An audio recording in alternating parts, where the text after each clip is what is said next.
ब्रह्मसूत्रम। ब्रह्मसूत्र ग्रंथ में page number 888 और 888 पेज के ऊपर से 7 नंबर की पंक्ति है। एक शब्द छोड़कर आया है, सेतु व्यपदेश तावत। ठीक, तो बात यह चल रही है तृतीय अध्याय द्वितीय पाद, और तृतीय अध्याय के द्वितीय पाद का यह 7 नंबर का अधिकरण चल रहा है। और इस अधिकरण का नाम बताया था पराधिकरणम।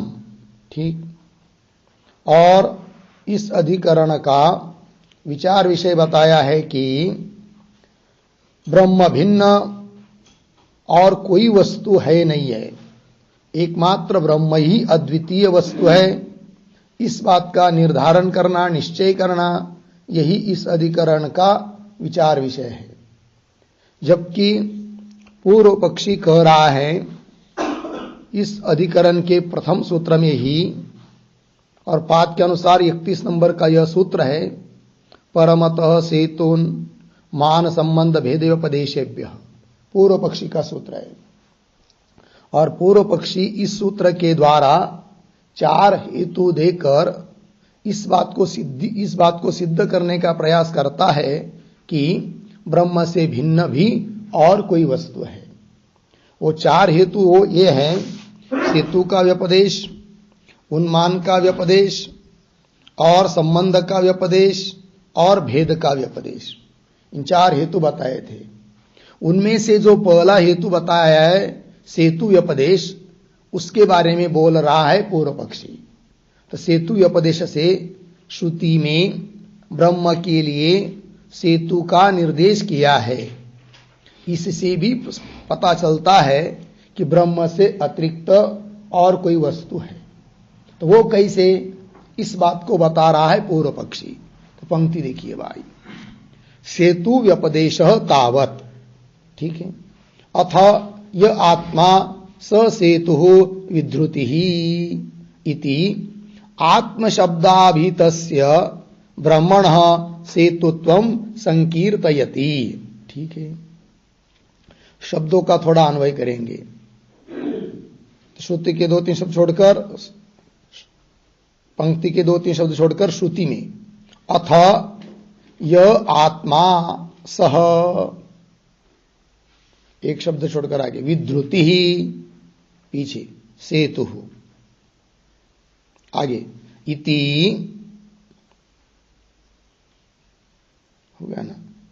फिर शुरू में आइए, सेतु व्यपदेश तावत,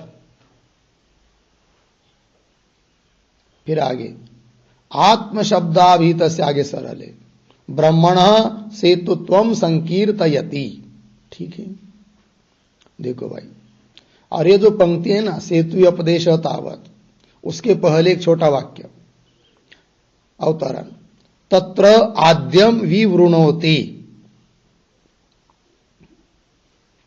तत्र आद्यम विवृणोति सेतु व्यपदेश इति।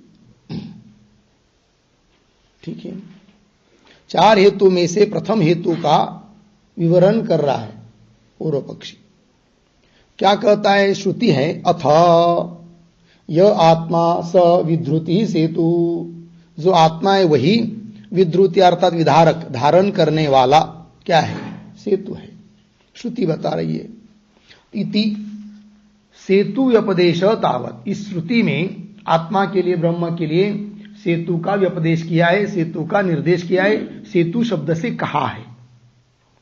इति आत्म शब्दाभितस्य, वही दे रहे, आत्म शब्द से अभित कथन किया जाने वाला, आत्म शब्द का अर्थ जो ब्रह्म है। तो ब्रह्मणः सेतुत्वम संकीर्तयति, ब्रह्म में सेतुत्व का संकीर्तन कर रही है, कथन कर रही है श्रुति, ये कह रहे हैं। आगे चलिए, सेतु शब्दश्च ही लोके जल संतान विच्छेद करे मृद्दार्वादि प्रचये प्रसिद्ध, यह च सेतु शब्द आत्मनि प्रयुक्त इति लौकिक से तो हो इव, आत्म से तो हो अन्यस्य वस्तुनः अस्तित्वम गमयति। ठीक है, चलिए भाई, तो ये जो वाक्य पढ़ा हूं, शुरू के 2-4 शब्दों का केवल अन्वय है। लोके, फिर शुरू में आइए, सेतु शब्द च ही, आगे जल संधान विच्छेद करी इत्यादि, आगे सरल है। और ये जो पंक्ति चालू हुई है सेतु शब्दश्च इत्यादि, उसके भी पहले एक वाक्य लिख लेते हैं अवतरण। ब्रह्मण सेतुत्वे अपि, ब्रह्मणः सेतुत्वे अपि कथम सद्वितीयत्वम्, कथम सद्वितीयत्वम् इति आशंक्य, इति आशंक्य व्याप्तिम आह, व्याप्तिम आह सेतु शब्दश्च इति।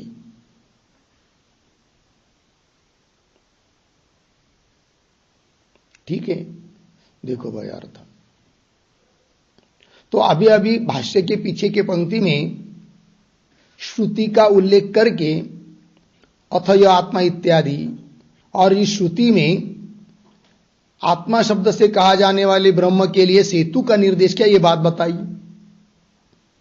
फिर प्रश्न उपस्थित होता है कि ठीक है, ब्रह्म के लिए सेतु शब्द से कहा गया हो, किंतु ब्रह्म के में सेतुत्व कहने से ब्रह्म में सद्वितीयत्व सिद्ध होता है, ये कैसे, यह प्रश्न उपस्थित होता है।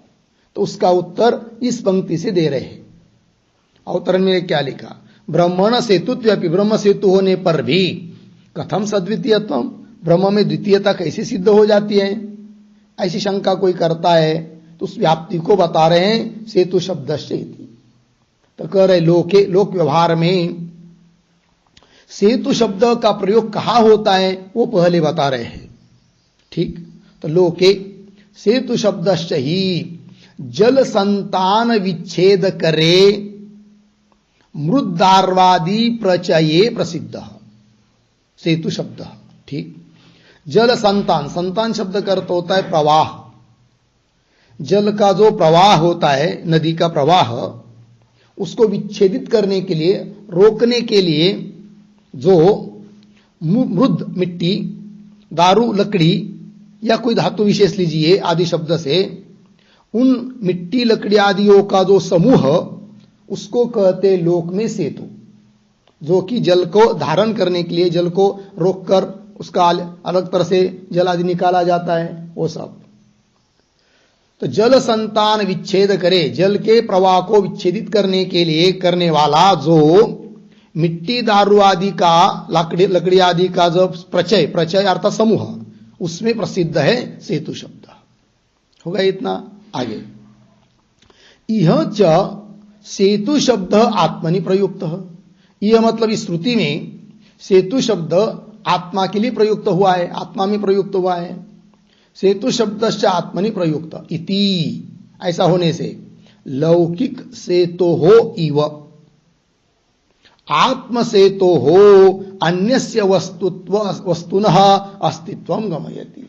जैसे लौकिक सेतु अन्य वस्तु का बोध करा देता है, अन्य वस्तु का ज्ञापक है कि जल का संतान का विच्छेद करने वाला जो लकड़ी आदि का सेतु है, फिर उसके पार चले जाते हैं तो जंगल प्रदेश की प्राप्ति होती है, अन्य किसी वस्तु की प्राप्ति होती है। उस प्रकार यहां पर भी आत्मा के लिए, ब्रह्म के लिए सेतु शब्द का प्रयोग है। तो उस ब्रह्मरूप सेतु को पार करने के बाद जरूर कोई और वस्तु होगी, अर्थात जो होगी वो एक ब्रह्म, तो सद्वितीयता आ जाती है सेतु शब्द का उल्लेख होने से। अर्थात ब्रह्म अद्वितीय है यह कहना ठीक नहीं, किंतु ब्रह्म द्वैत से युक्त है यही कहना उचित है, ऐसा पूर्व पक्षी बोल रहा है। वही बात, लौकिक से तो हो इव, आत्म से तो अपि अन्यस्य वस्तु न अस्तित्व, अन्य वस्तु का अस्तित्व का बोध करा देता है ये शब्द, सेतु शब्द। ठीक, आगे चलिए, और हेतु दे रहे कि सेतु शब्द से अन्य वस्तु का बोध होता है, इसके लिए और एक हेतु श्रुति के आधार पर। श्रुति है सेतुम तीर्थवा, छांदोग्य 8:4-2, इति च तरति शब्द प्रयोगात। इस श्रुति में सेतु शब्द का प्रयोग करके तीर्थवा ऐसा करके तरति शब्द का प्रयोग किया है। तरति का मतलब पार करके जाता है, तो पार करने के बाद जरूर कोई उधर वस्तु होगी, तभी तो कहा जा रहा है। इसका मतलब सद्वितीयत्व ही है, ये कहता है पूर्व पक्षी। ये जो पंक्ति है ना, सेतुम तीर्थवा, उसके पहले एक वाक्य लिखिए छोटा सा, इतश्च, इतश्च ब्रह्म सेतोहो, ब्रह्म सेतोहो सद्वितीयत्वम,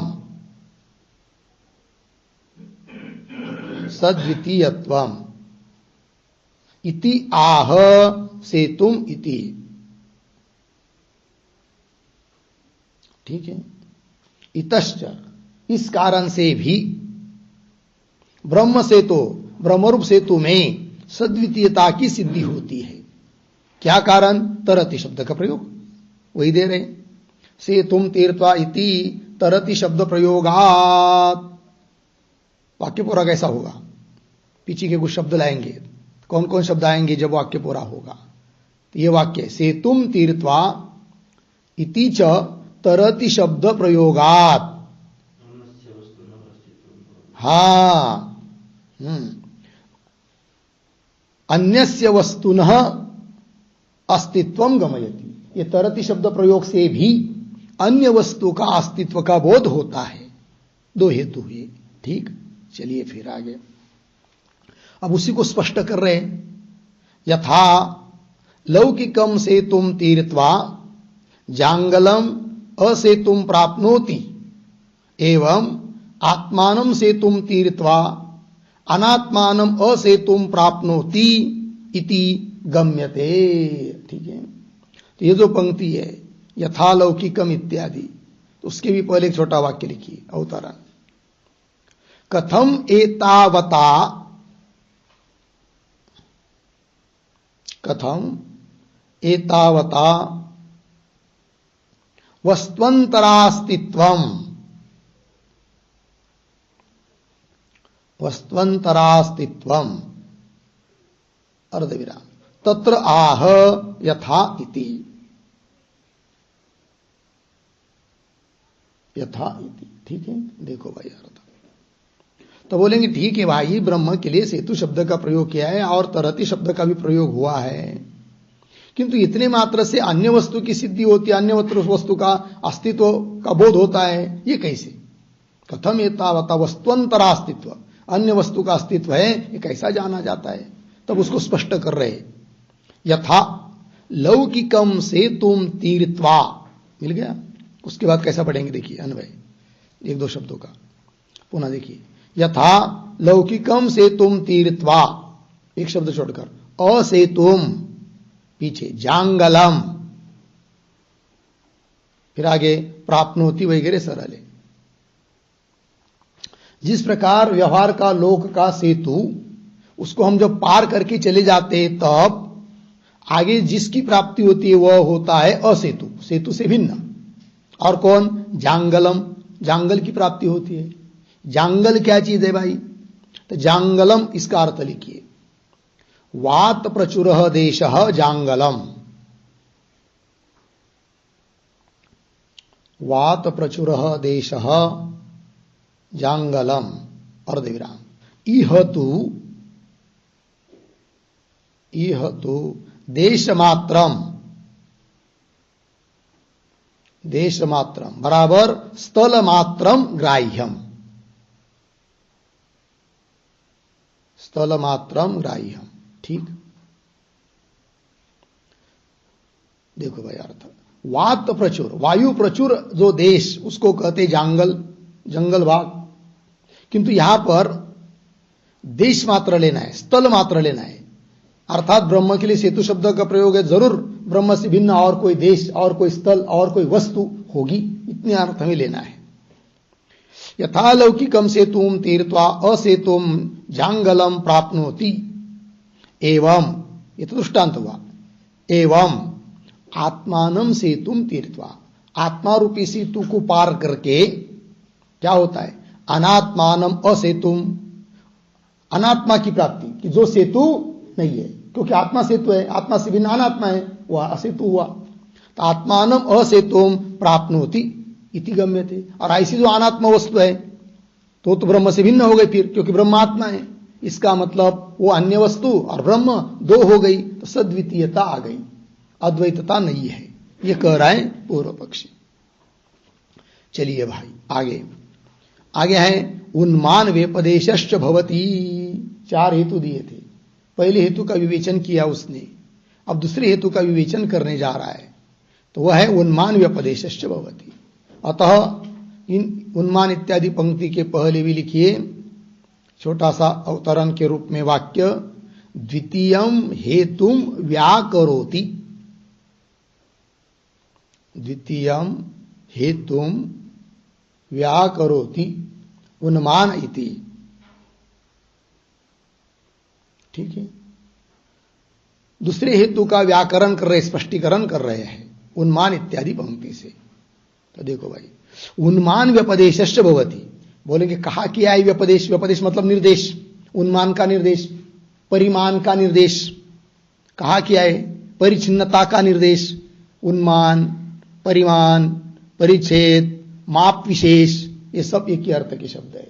तो वो व्यपदेश कहाँ है, तो श्रुति दे रहे, तद एतद ब्रह्म चतुष्पाद अष्टाशपम षोडशकलम इति, इस श्रुति में किया है निर्देश।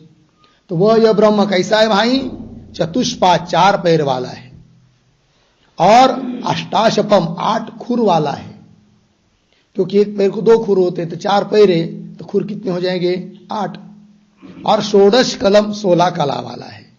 तो ये इतना बताइए, उन्मान बताया है, परिमाण बताया है ना, और परिमाण परिच्छिन्न वस्तु में होता है, और परिच्छिन्न वस्तु जो होती है उसके भिन्न और भी कुछ होता है, अर्थात ब्रह्म से भिन्न और कोई है, क्योंकि ब्रह्म का उन्मान बताए वो परिच्छिन्न हुआ, जरूर उसके अतिरिक्त और वस्तु होगी ही होगी, ये बोल रहा है पूर्व पक्षी।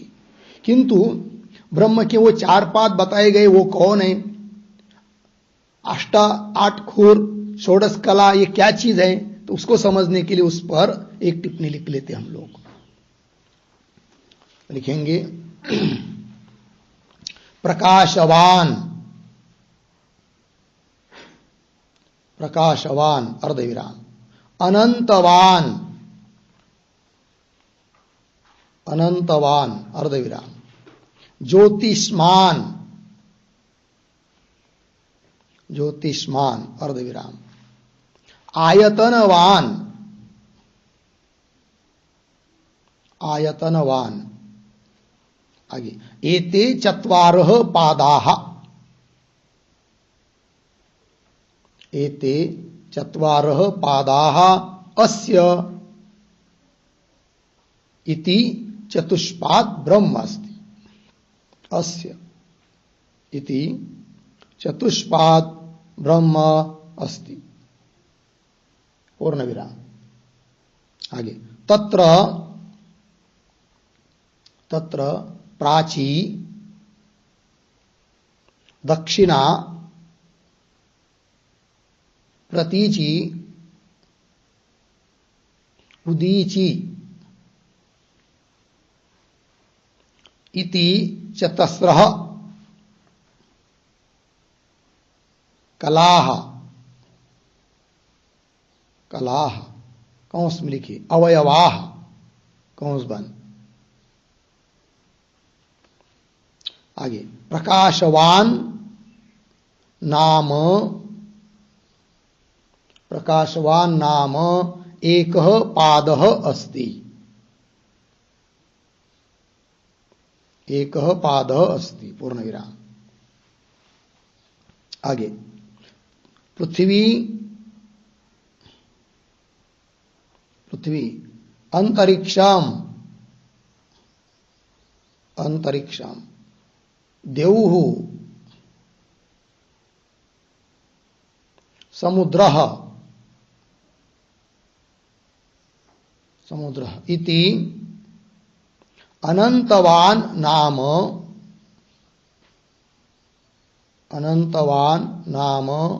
द्वितीयः पादः पूर्ण विराम। आगे अग्नि सूर्यः चंद्रमा विद्युत इति ज्योतिष्मान नाम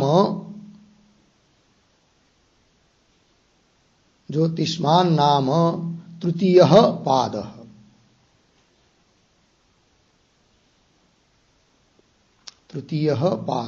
पूर्ण विराम। आगे चक्षुः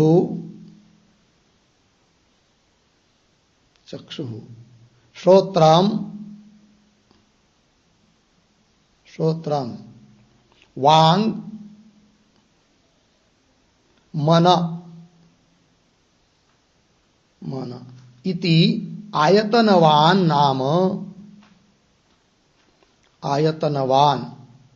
नाम चतुर्थः पादः।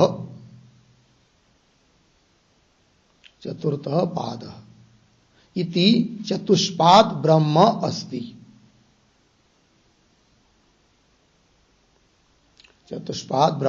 पूर्ण विराम। नीचे की पंक्ति में पैराग्राफ छोड़कर पादानाम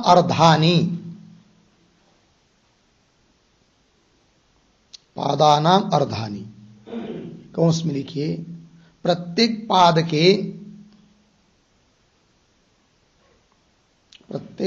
के दो भाग होने से कौंस बन। आगे अष्टौ शफाः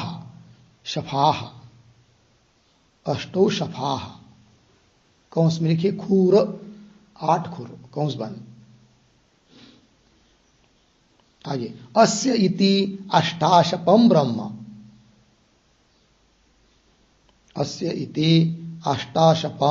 ब्रह्म पूर्ण विराम। आगे पादेषु चतुर्षु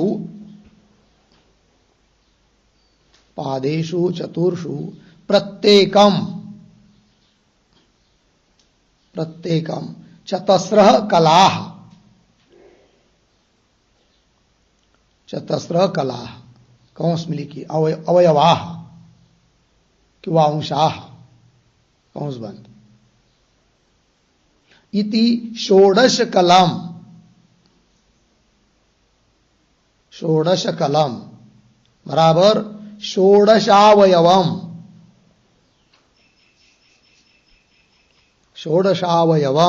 ब्रह्म इत्यर्थः। ठीक, देखो भाई अर्थ। तो 4 पाद को बताए ब्रह्म के 4 पाद। उन पादों का नाम दिया है प्रकाशवान, अनंतवान, ज्योतिष्मान, आयतनवान। ये 4 पाद है जिसके ऐसा 4 पैर वाला ब्रह्म हुआ। उसमें से पहला जो पाद है प्रकाशवान, उसके 4 अवयव कौन? 4 प्राची, दक्षिणा, प्रतीची, उदीची, ये 4 दिशा। प्राची पूर्व दिशा, दक्षिण दिशा, पश्चिम दिशा और उत्तर दिशा।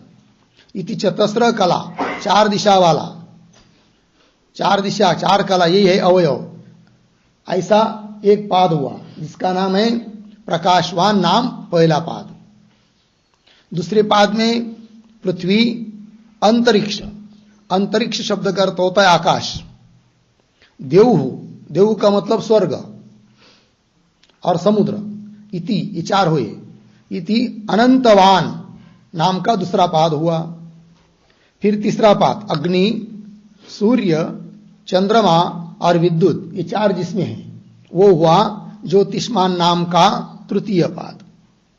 फिर चक्षु, श्रोत्र, वाणी और मन, ये इनको मिलकर चौथा पाद है जिसका नाम आयतनवान नाम चतुर्थ पाद है। ये 4 पैर वाला ब्रह्म हुआ। फिर पादानाम अर्धानी, प्रत्येक पाद के 2-2 भाग रहेंगे तो 8 खुर हो जाते। जैसे कि पहला पाद में 4 बताए ना, प्राची, प्रतीची, दक्षिणा, उदीची। तो प्राची और प्रतीची मिलकर प्राची, दक्षिणा, प्रतीची, उदीची, तो प्राची और दक्षिणा इनको मिलकर 1 खुर हुआ, और प्रतीची उदीची मिलकर 1 खुर हुआ, इस प्रकार से। और उसी प्रकार जैसे आगे पृथ्वी और अंतरिक्ष मिलकर 1 खुर हुआ, देव और समुद्र मिलकर 1 खुर हुआ, ऐसे 4 के 2-2 किए तो 8 खुर हो जाते हैं। तो वही लिखा है फिर पादानाम अर्धानि अष्टौ शपाः अस्येति अष्टाशपम ब्रह्म। ठीक। और पादेषु चतुर्षु प्रत्येकम चतस्र, प्रत्येक पाद में जो 4-4 कला है, तो एक पाद के 4, वो पाद के 4, सभी के ऐसे गिनेंगे तो कितने हो जाती है? 16। तो 16 कला हुई, तो 16 कला वाला ब्रह्म है, ये भी बात बताई है। ठीक। चलिए आगे भाष्य में, तदेत चतुष्पाद अष्टाशपम षोडशकलम इति। आगे, यच्च लोके उन्मीतम एतावद, नहीं ऐसे ना, एतावत इदम इति परिचिन्नम कार्षापणादि ततः अन्यत वस्तु अस्ति इति प्रसिद्धम। ठीक है, शब्दों का थोड़ा अन्वय, एक शब्द छोड़कर लोके, फिर पीछे आएंगे यच्च, आगे उन्मीताम, आगे सरल है। और ये जो पंक्ति चालू हुई यच्च इत्यादि, उसके पूर्व में एक वाक्य लिखते हैं अवतरण, एवं उन्माने अपि, एवं उन्माने अपि कथम वस्त्वन्तरास्तित्वम, कथम वस्त्वन्तरास्तित्वम अर्धविराम तत्र आह यच्च इति, तत्र आह यच्च इति। ठीक, अर्थ देखो भाई, एवं उन्माने अपि, एवं मतलब जिस प्रकार सेतु को लेकर सद्वितीय तो बताया, वस्तुअंतर बताया, उसी प्रकार उन्मान में भी कैसे वस्तुअंतर का अस्तित्व सिद्ध होता है बताओ, तो बता रहे तत्राह यच्च इत्यादि पंक्ति से। तो लोक व्यवहार में यच्च जो भी उन्मित होता है, उन्मितम, उन्मितम शब्द का अर्थ कर रहे हैं एतावत इदम इति परिचिन्नम, है कि नहीं? एतावत इदम यह अर्थ हुआ उन्मितम।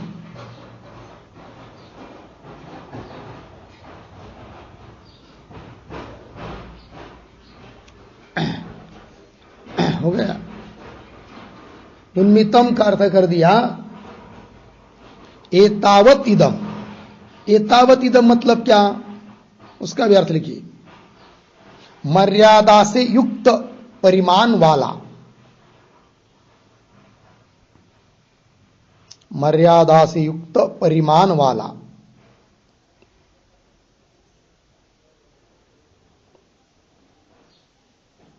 जिसकी सीमा है, मर्यादा है, ऐसा परिमाण वाला कोई भी वस्तु। तो उन्मितम एतावत इदम इति, इस प्रकार से परिचिन्नाम, कार्षापणादि दृष्टांत दिया है, कार्षापणादि, कार्षापणादि। आगे, ततः अन्यत वस्तु अस्ति इति प्रसिद्धम, अर्थात जो जो परिचिन्न है व्यवहार में, लोक में जो जो उन्मित है, मर्यादा से युक्त परिमाण वाला है, उससे अन्य वस्तु लोक में होती है, ये व्याप्ति बताई। जैसे घट लीजिए, तो घट कैसा है, परिचिन्न परिमाण वाला है, उन्मित है, तो जरूर उस घट के भिन्न, घट से भिन्न पट आदि वस्तु दुनिया में है। उसी प्रकार यहां दृष्टांत दिया है कार्षापणादि, कार्शापण आदि, कार्शापण का अर्थ होता है क्या? नाने, जैसे धातु के बने हुए सिक्का आदि होते हैं ना, पैसा, 1 रुपया, 2 रुपया, 5 रुपया, ऐसे नाने को कहते कार्शापण आदि, ठीक है ना। तो वो जैसे 1 रुपया लिया तो परिचिन्न है, उन्मित है, और वो बड़े अनेक अवयव वाला है, उससे भिन्न और भी दूसरी वस्तु है, तो ये तत्परिमाण वाला कैसा है वो कार्शापण। जैसे वो 1 रुपया लिया आज की भाषा में, तो 16 आने का 1 रुपया होता है, जो पुरानी भाषा में। आजकल 100 पैसों का 1 रुपया है कि नहीं, और पुराने में 16 आने का 1 रुपया, 2 8 आने मतलब 1 रुपया, 4 चौवानी मतलब 1 रुपया। उस 1 रुपये के विभाग हुए कि नहीं, अवयव, 2 8 आना, 16 आना, 4 चौवानी, है कि नहीं। उस प्रकार ब्रह्म भी उन्मित है, परिमाण वाला है, क्योंकि उसके अवयव बताए 16, 4, 8 आदि आदि। तो जिसका भी मर्यादित परिमाण बताया जाता है वो उन्मित हुआ, और ऐसी जो भी वस्तु होती है उससे भिन्न जरूर और अन्य वस्तु होती है, ऐसा व्यवहार में देखने को मिलता है। और ब्रह्म को भी उन्मित परिमाण वाला बताया, इसका मतलब ब्रह्म से भिन्न जरूर और कोई वस्तु होगी ही होगी, तो वस्तुअंतर की, अन्य वस्तु की सिद्धि हो जाती है।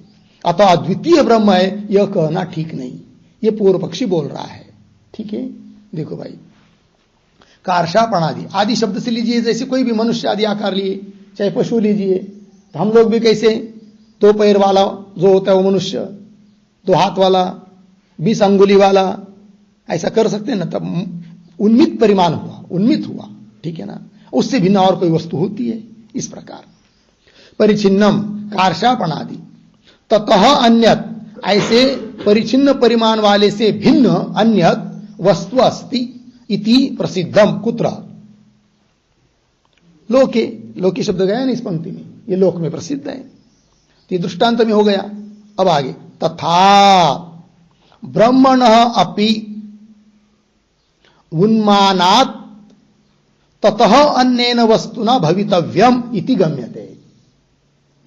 तथा उसी प्रकार ब्रह्मण अपि उन्मानात्, क्योंकि ब्रह्म का भी उन्मान बताया है, परिचिन्न परिमाण बताया है, चतुष्पाद वगैरह, इससे इसलिए पता चलता है कि ततः ब्रह्मणः अन्येन, ब्रह्म से भिन्न के रूप में, अन्येन वस्तुना भवितव्यम, अन्य वस्तु जरूर होगी, इति गम्यते, ये जाना जा रहा है, ये दूसरा हेतु हुआ। भवितव्यम इति गम्यते, लग गया जी। आगे चलिए, तथा संबंध व्यपदेश अपि भवति, हो गया ना। तो 4 हेतु में से 2 हेतु का विवेचन अभी तक हुआ, अब तीसरे हेतु का विवेचन कर रहा है पूर्व पक्षी। तो ये जो पंक्ति आ रही है तथा संबंध इत्यादि, उसके पूर्व में एक छोटा वाक्य लिखिए अवतरण के रूप में, तृतीयम हेतुम व्याचष्टे,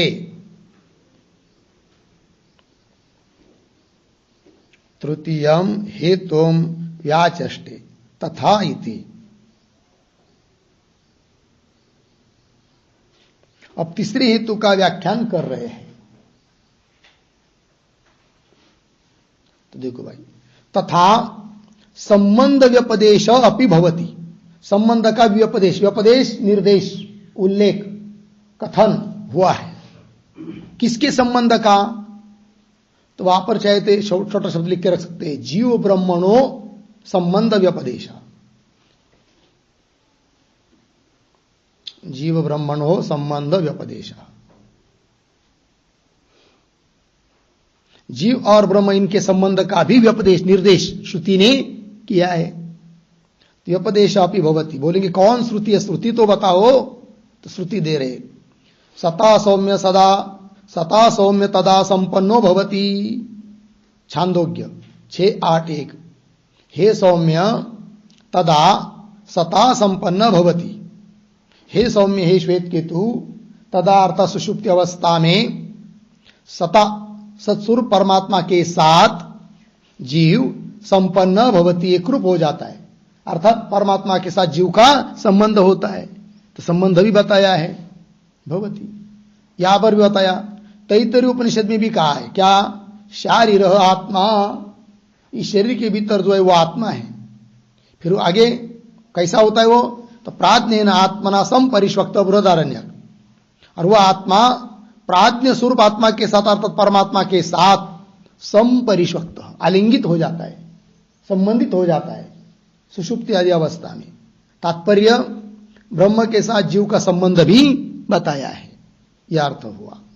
प्राज्ञेन आत्मना संपरिष्वक्त इति च लग गया। तो बोलेंगे ठीक है, संबंध बताया तो बताया, उससे अन्य वस्तु की सिद्धि कैसी होती है बताओ। तब आगे पंक्ति, मितानाम च मितेन संबंध दृष्ट यथा नराणाम नगरेन। ठीक, आपके पुस्तक में अमितानाम का ऐसा होगा, बराबर है। तो बताते उसके बारे में, पहले ये जो पंक्ति पढ़ी उसके पूर्व में एक वाक्य लिख लीजिए अवतरण के रूप में। तथापि कथम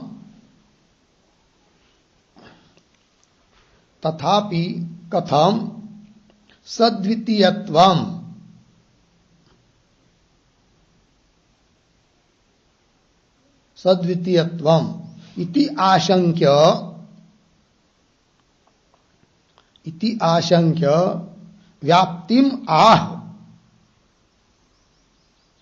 व्याप्तिम आह मितानाम इति।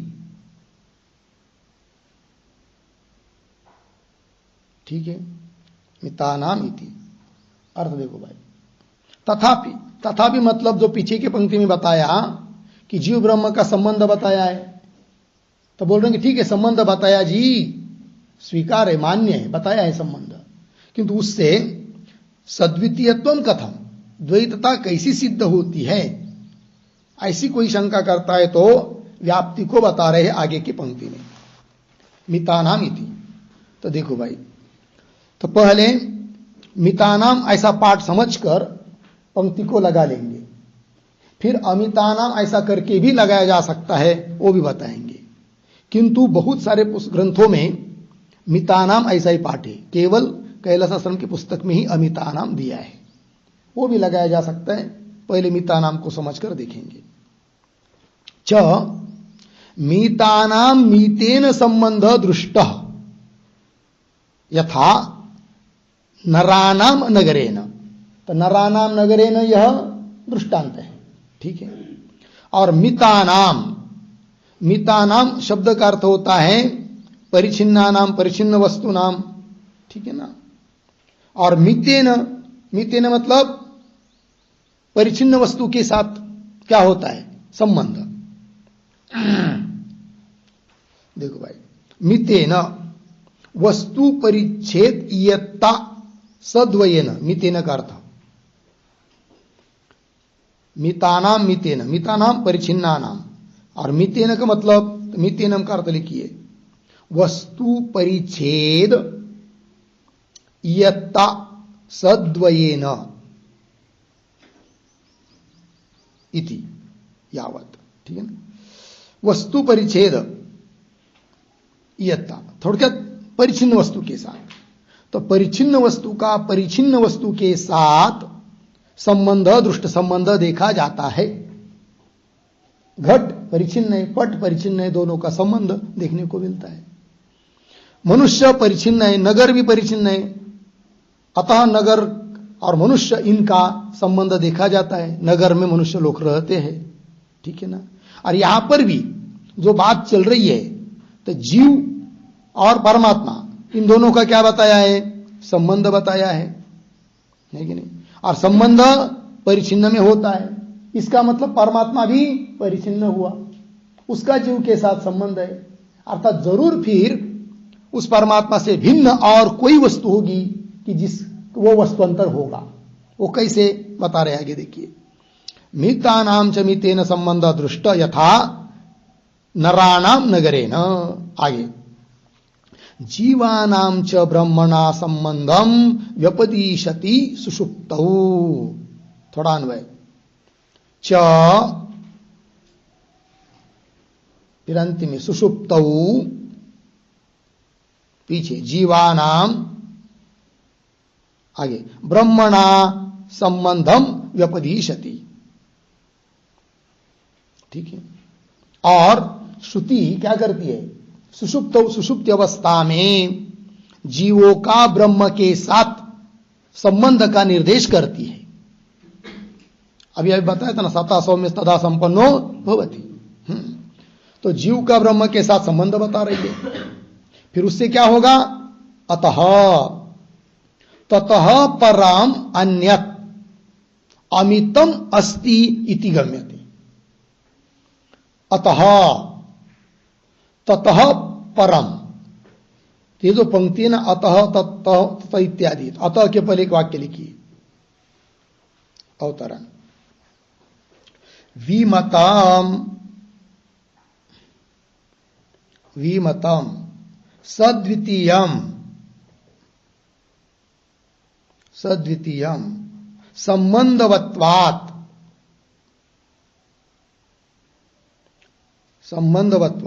नगरवत् इति आह।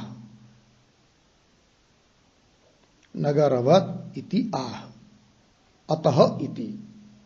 ठीक है, देखो भाई अर्थ। तो विमतम, जिसके बारे में विवाद है, ऐसा ब्रह्म कैसा? सद्वितीयम, द्वैत वाला है। क्यों? संबंधवत्वात्, संबंध वाला होने से। उदाहरण नगर की तरह। ठीक, वही देखी पंक्ति। अतः ततः परम, ततः ततः ततः का अर्थ लिखिए ब्रह्मणः। परम, ब्रह्म से भिन्न। अन्यत्, दूसरी कोई। अमितम अस्ति इति गम्यते। अमितम, अमितम का अर्थ लिखिए असंख्यातम बराबर अपरिमितम।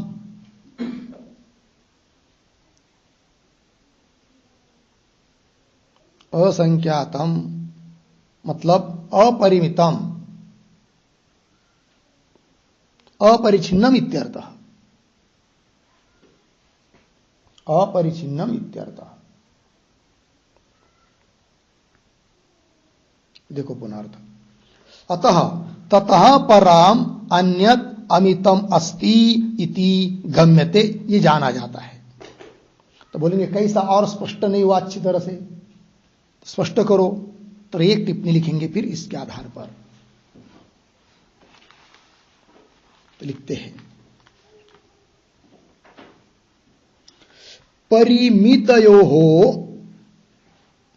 परिमितयोः संबंधः भवति।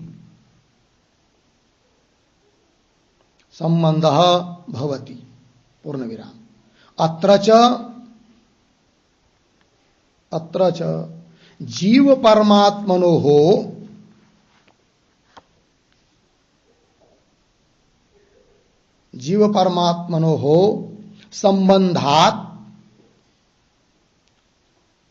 संबंधात् परिमितत्वम उक्तम। परिमितत्वम उक्तम पूर्ण विराम। तथा च परिमितम अपरिमितम, अपरिमितम च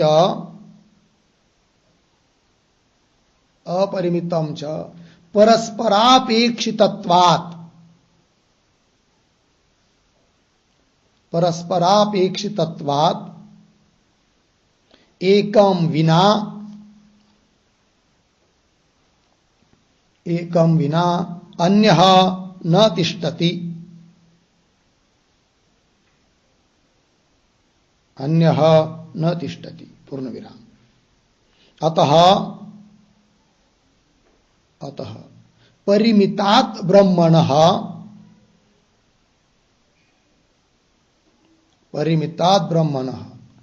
अन्यत्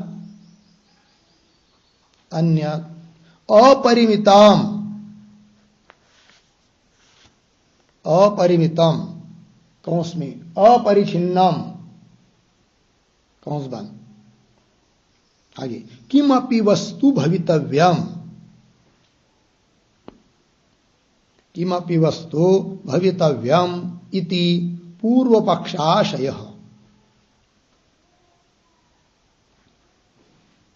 इति पूर्व पक्षाशय। ठीक, देखो भाई अर्थ। तो संबंध जो होता है वो परिमितों का होता है, परिचिन्नों का होता है। तो परिमितयो हो संबंध भवति।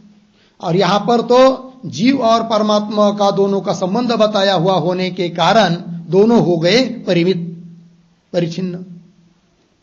और परिमित शब्द अपरिमित के सापेक्ष होता है, इसलिए परिमितम अपरिमितम च परस्पर अपेक्षितत्वात्, एक दूसरे को अपेक्षा होने के कारण एकम विना अन्य न तिष्ठति, एक के बिना दूसरा रह नहीं सकता।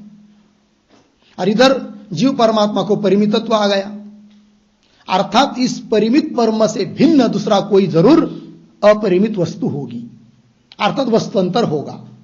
ये सिद्ध हुआ पूर्व पक्षी के कहने के अनुसार। वही कह रहे अतः परिमितात् ब्रह्मण अन्यत् अपरिमितम किमपि वस्तु भवितव्यम, कोई तो वस्तु होनी ही चाहिए। ये पूर्व पक्षी का अभिप्राय है। अर्थात उन्मान का व्यपदेश से भी सिद्ध हो जाता है कि अन्य कोई वस्तु है, अर्थात ब्रह्म अद्वितीय नहीं किंतु सद्वितीय है। हो गया जी, ये पंक्ति लग गई। ये तीसरे हेतु का विवेचन यहां तक हुआ। फिर चौथे हेतु का विवेचन आगे दे रहे। किंतु आप लोगों के पुस्तक में जो पाठ है क्या, अमितानाम, तो अमितानाम ऐसा अर्थ करेंगे, ऐसा शब्द का पाठ समझेंगे तो उसका अर्थ होगा फिर क्या, असंख्यातानाम। अमित है मतलब क्या, असंख्यात है कि नहीं। असंख्यात मतलब अनेक संख्या है, असंख्यात है। फिर उनका क्या होता है, मितेन सह संबंध भवति। जैसे उदाहरण, अमित हुए पुरुष नगरवासी लोग है कि नहीं, असंख्यात हुए, अनेक संख्या वाले हुए असंख्यात, उनका नगर के साथ क्या होता है, संबंध होता है। ठीक, उसी प्रकार जीव अमित है, असंख्यात है, अनंत है, उनका ब्रह्म के साथ क्या है, संबंध है। तो संबंध बताया है श्रुति ने, है कि नहीं। फिर बाकी का सब वैसे ही है, संबंध बताया है कि नहीं। तो परिमितत्व आ गया दोनों में फिर, है कि नहीं। ऐसा करेंगे, अमिता नाम पाठ लेंगे तो संबंध दृष्ट यथा नगराणाम नराणाम नगरेण, वही क्या, जीवानाम च ब्रह्मणा संबंधम व्यपदिशति सुषुप्तो। असंख्यात ऐसे जीवों का ब्रह्म के साथ संबंध सुषुप्ति में श्रुति ने बताया है। अतः इससे पता चलता है कि उससे ब्रह्म से पर अन्य और कोई अमित वस्तु है। इति हो गया जी। चलिए आगे, आगे दे रहे हैं, भेद व्यपदेश च एनम एवार्थम गमयति। तो ये जो पंक्ति है भेद व्यपदेश, उसके पूर्व में एक वाक्य लिखते हैं अवतरण के रूप में, चतुर्थम हेतुम विवृणोति।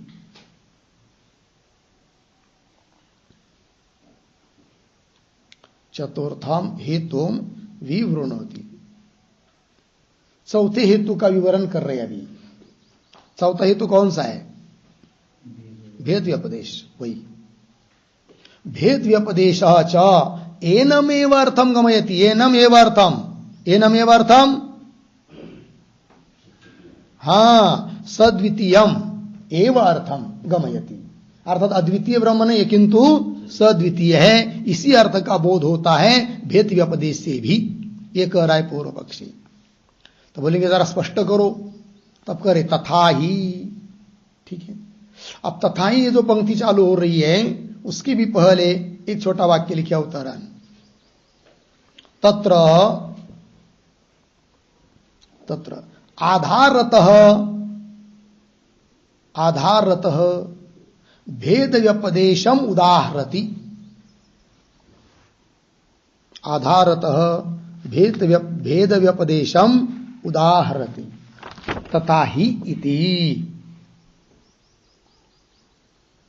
ठीक है, ध्यान दीजिए भाई। तो भेद का व्यपदेश से भी द्वितीयता सद्वितीयता सिद्ध होती है, और भेद का व्यपदेश हुआ है, भेद का निर्देश हुआ है। और वो भेद का निर्देश तीन प्रकार का होता है। एक आधार को लेकर होता है भेद का निर्देश, और एक अतिदेश को लेकर भेद का निर्देश होता है, और होता है एक दूसरा अवधि को लेकर, ठीक है ना, मर्यादा को लेकर। भेद का व्यपदेश होता है। और यहां पर तीनों प्रकार का भेद व्यपदेश किया गया है श्रुति के द्वारा जीव ब्रह्म में। तीनों मतलब आधार को लेकर, अतिदेश को लेकर, अवधि को लेकर भेद व्यपदेश किया है। अतः इससे भी सद्वितीयता ही सिद्ध होती है, अद्वितीयता नहीं, ये कहता है पूर्व पक्षी। तो उन तीन भेद निर्देश के में से पहला जो आधार को लेकर भेद व्यपदेश है उसको कह रहे तथा ही पंक्ति से। ठीक है, तो देखो भाई, अथ य एषः अंतरादित्ये हिरण्मय पुरुष दृश्यते इत्यादि इति आदित्य आधारम ईश्वरम व्यपदिश्य ततः भेदेन अक्षाधारम ईश्वरम व्यपदिशति अथ य एष अंत अक्षिणी पुरुष दृश्यते इति। ठीक है, दो श्रुति दिया है और दो श्रुति में दोनों का उल्लेख है आधार को लेकर। तो पहली श्रुति है अथ य एष, जो यह अंतरादित्य, अंतरादित्य मतलब आदित्य के अंदर, आदित्य है जिसका आधार, ऐसा ईश्वर।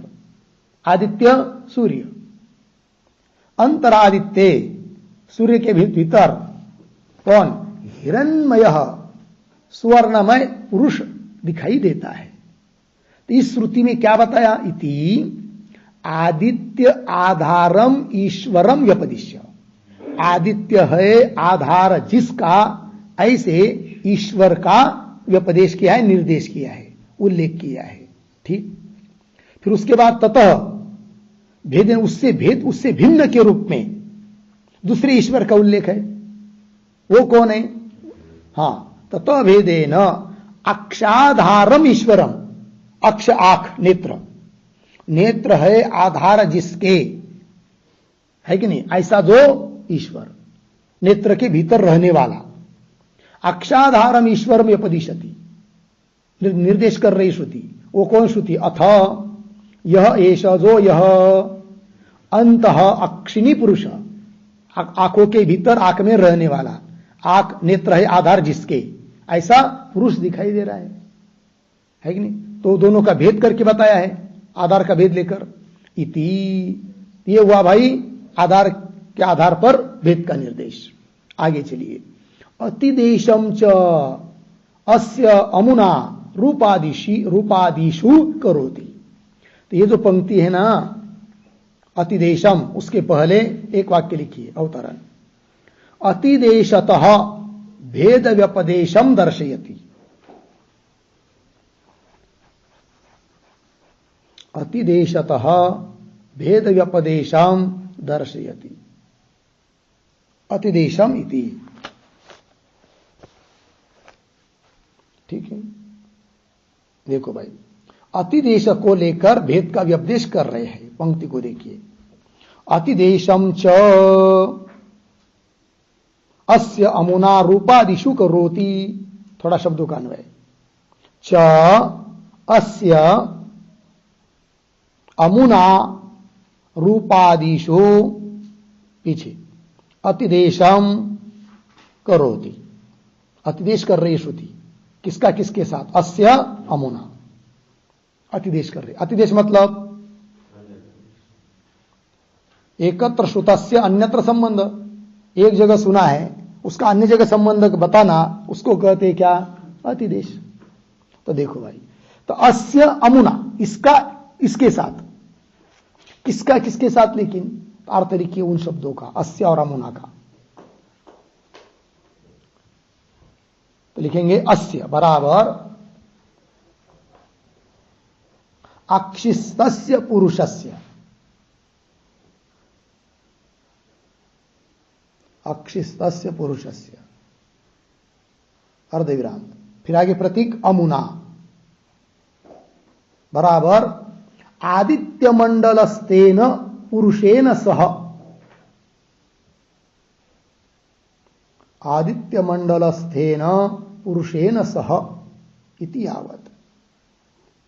ठीक, देखो भाई, आंख में रहने वाले पुरुष का आदित्य मंडल में रहने वाले पुरुष के साथ अतिदेश भी बता रहे। लेकिन किस धर्म का अतिदेश? रूपादिशु, रूप आदि धर्मों का अतिदेश, वही कह रहे। चास्य अमुना रूपादिशु अतिदेशम करोति। वो कैसे और कौन श्रुति में बताया? श्रुति दे रहे। तस्य एतस्य तदेव रूपम यद अमुष्य रूपम यौ अमुष्य गेष्णौ तौ गेष्णौ यन्नाम तन्नाम इति। यह अतिदेश हुआ है। तस्य एतस्य तदेव रूपम, उसका और इसका वही रूप है। यद अमुष्यम रूपम, जो इसका रूप है वही उसका रूप है। अर्थात रूप को लेकर अतिदेश, इसका जो रूप है वही उसका रूप है, अतिदेश हुआ। अच्छा, यौ अमुष्य गेष्णौ तहु गेष्णौ, इसके जो गेष्ण है वही उसके गेष्ण है। ये गेष्ण क्या होता है जी? गेष्ण का मतलब होता है परवनी, अर्थात सांधे, जोड़। हम लोगों के हाथ पैर में सब जोड़ होता है कि नहीं, सांधे, इसको कहते हैं गेष्ण। जैसे इसके हैं वैसे उसके हैं, अतिदेश। यौ अमुष्य गेष्णौ तौ गेष्णौ, और नाम को लेकर अतिदेश। यन नाम तन नाम, जो इसका नाम है वही उसका नाम है, इस प्रकार इति। ये हुआ भाई अतिदेश को लेकर, अतिदेश के आधार पर क्या हुआ? भेद का व्यपदेश। फिर आगे चलिए। सावधिकम च ईश्वरत्वम उभयो व्यपदिशति। ठीक है, व्यपदिशति। ये च अमुष्मात् परांच लोकाः तेषां च इष्टे देव कामानां च इति एकस्य। ठीक है, इतने का देखेंगे। पहले शब्दों का थोड़ा अन्वय करिए। च, एक शब्द बाद आया ना च, फिर एक शब्द छोड़कर आगे उभयो हो, पीछे ईश्वरत्वम,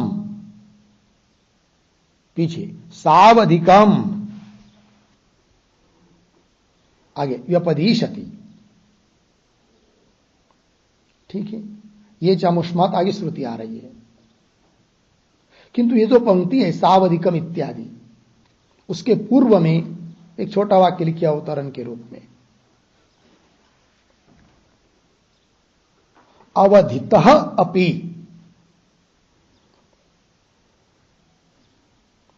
अवधितः अपि भेदोक्तिम साधयति।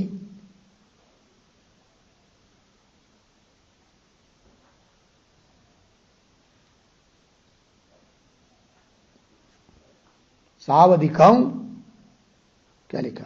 अवधित अपि भेदोक्तिम साधयति, सावधिकम इति। ठीक, देखो भाई अर्थ। अवधित, अवधित का मतलब होता है अवधित, अवधि शब्द का अर्थ होता है मर्यादा। तो मर्यादा को लेकर भी दोनों के भेद का निर्देश है। दो ईश्वर, जीव परमात्मा लीजिए, चाहे वो दो ईश्वर लीजिए, तो उनका भी अवधि, अर्थात उनका ऐश्वर्य ईश्वरत्व भी मर्यादित है। इस ईश्वर का ईश्वरत्व मर्यादित है, उसका भी ईश्वरत्व क्या है? मर्यादित है। जीव का भी शासनत्व ईश्वरत्व मर्यादित है, परमात्मा का भी। इस प्रकार अवधि को लेकर भेद का व्यपदेश। वो कैसे? देखिए आगे। च ईश्वरत्वम, शासकत्व, ईश्वरत्व, वह भी दोनों का सावधिक है, मर्यादित है, इसका व्यपदेश कर रहे हैं। कैसे? ये च अमुष्मात् परांच लोकाः तेषाम च, आगे कैसा है? तेषाम के बाद देव कामानाम च इष्टे इति एकस्य। ठीक, अर्थ देखिए भाई। ये च अमुष्मात्, अमुष्मात् सूर्यात्, परांच, परांच शब्द करते ऊपर। ये च अमुष्मात् सूर्यात्, परांच नाम ऊपर, सूर्य से भी ऊपर। लोकाः है ना श्रुति में, लोक है।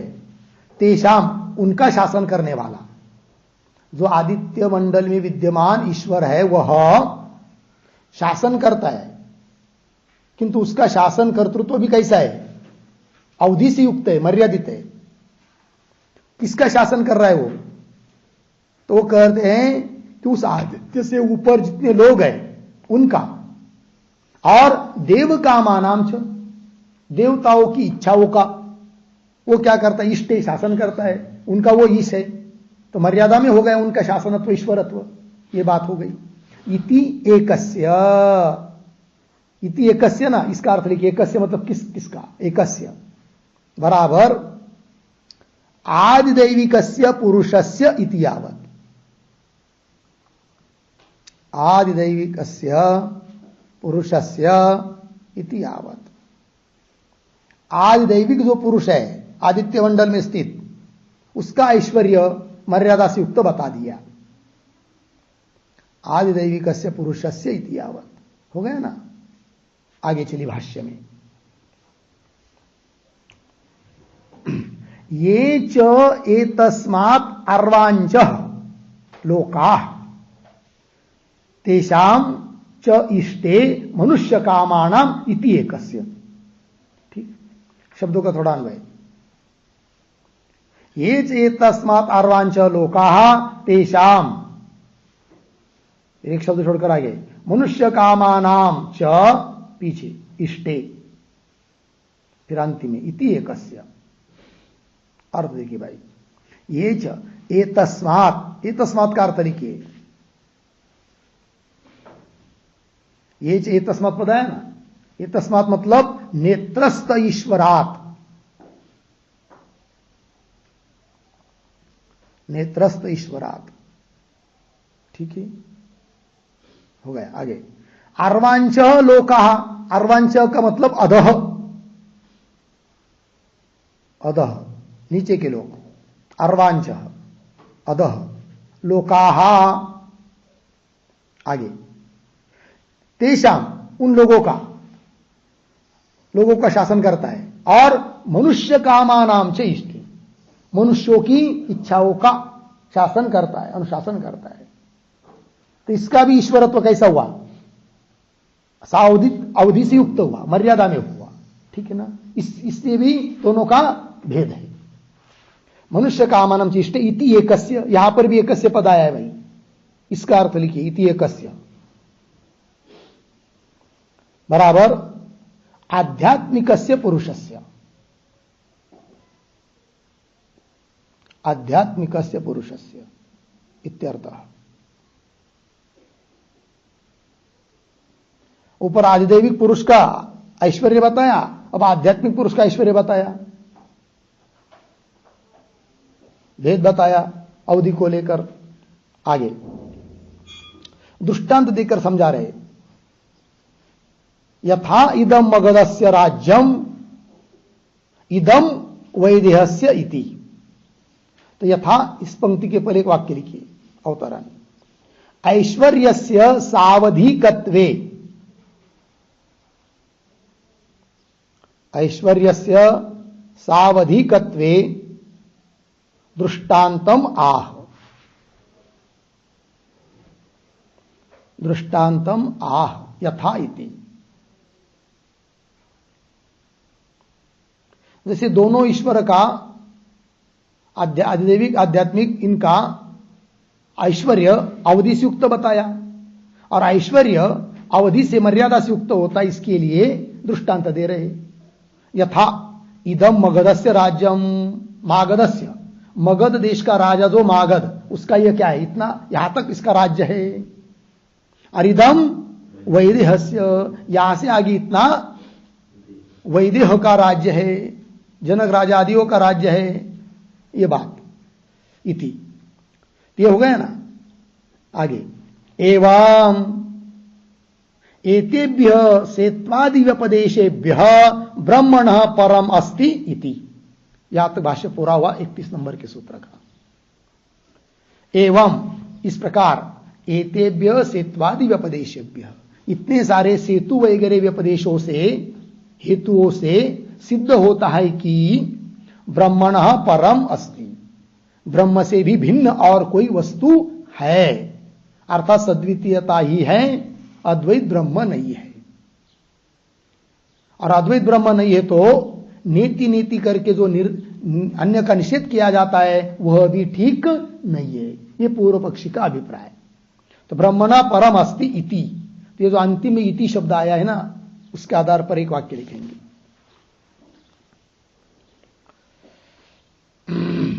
लिखते हैं ब्रह्मणः सद्वितीयत्वे,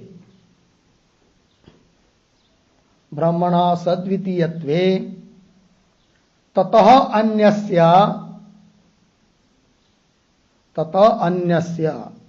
निषेध्यत्व